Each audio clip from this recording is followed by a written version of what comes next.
They laughed when she walked in. A lone woman in a plain nurse's uniform, dwarfed by the towering Navy SEALs around her. She wasn't supposed to be there, not in that high-security command center, not among war legends and decorated heroes. The SEAL Admiral leaned back, smirked, and asked the question that made the room erupt in chuckles. "You got a call sign, sweetheart?" Her hands paused, her eyes lifted. The air tightened, and when she finally spoke, her voice was steady enough to slice the room in half. "Night Fox, sir." The laughter died first. Then came the silence, then came the realization. They all knew the name. They just never imagined she was the ghost behind it. What happened next rewrote the fate of every man in that room. Far Captain Lena Rowe had never cared about the rumors that followed her like shadows. Whispers about a covert operator who moved like smoke in the dark, who could infiltrate hostile camps without being seen, who could extract wounded soldiers with no backup, who could disappear into the night and return with the enemy's playbook. But she also never cared to correct them. Because the truth was unusual. The truth was almost unbelievable. The truth was her. But now she wore a nurse's uniform, simple, clean, unassuming. After 2 bullet wounds, nerve damage, and a classified mission that nearly ended her existence, she had left CL Covert Ops and joined Medical Corps to stay close to the battlefield without returning to its darkest corners. Today she was in the SEAL Command Center to help with triage planning. Nothing unusual. Nothing dramatic. At least not until the Admiral walked in. Admiral Kegan Holt was a legend. Tall, loud, intimidating, with a humor sharp enough to cut steel. The kind of man who didn't believe a quiet room was useful unless he was the one who silenced it. "So, who do we have here?" he boomed, noticing Lena among walls of medals and muscles. "A nurse, sir." Someone snickered. "A civilian transfer." Another shrugged.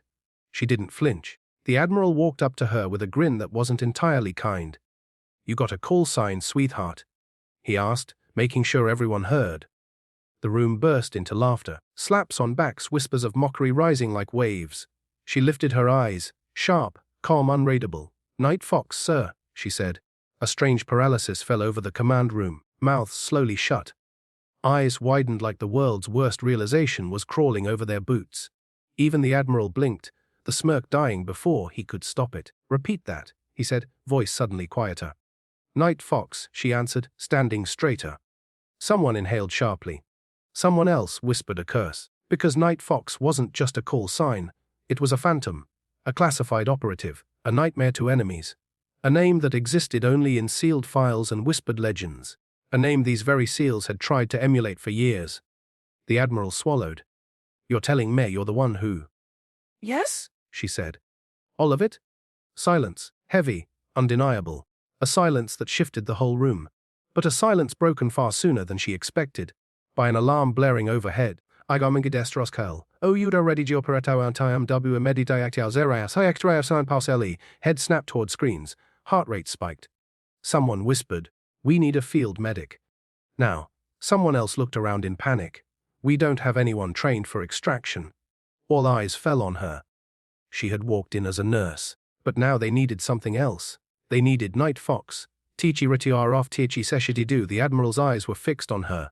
Conflicted, stunned, yet desperate. "Captain Rowe," he said cautiously. "Are you cleared for field ops?" "No," she replied. The room deflated. "But," she continued, "I'm still the most qualified person within 500 miles. That single sentence reignited hope like a flare in darkness. Before anyone could argue, she yanked off her nurse's badge and tossed it onto the table. "Suit me up," she ordered. The room erupted into motion. Gear lockers opened. Boots thudded. Weapons were checked. Communications scrambled. But in the middle of all that chaos, she moved with quiet precision. Every strap pulled tight. Every weapon checked. Every tool inserted with the efficiency of someone who had lived 100 missions worth dying for. The Admiral approached her, not with a smirk now, but with a respect he wasn't used to giving. "Fox, you sure about this?" he asked, voice heavy. "I saved them before," she said, tightening her vest. "I can save them again," he nodded. But before she left, he added one more thing, soft, meaningful. "And this time, they'll know your name." The helicopter blades screamed as she boarded, her silhouette framed against the cold dawn. She crouched low, eyes narrowed at the map glowing under the cabin lights. 3 SEALs down. One medic critically injured. Hostile camp surrounding them. Zero visibility. Zero extraction window. A nightmare. For anyone else. But for Night Fox, it was home turf. The chopper descended. Gunfire cracked the silence. Dust spiraled like ghosts rising, and then she disappeared into it. Quiet, fast, lethal. Minutes later, comms crackled alive. "Command, this is Night Fox," she whispered. "I have all 4 soldiers. Starting extraction." The room exploded. Sails jumped, hugged, yelled. The Admiral exhaled relief he didn't show often. 20 minutes later, the helicopter returned. Every soldier alive, patched, carried, protected.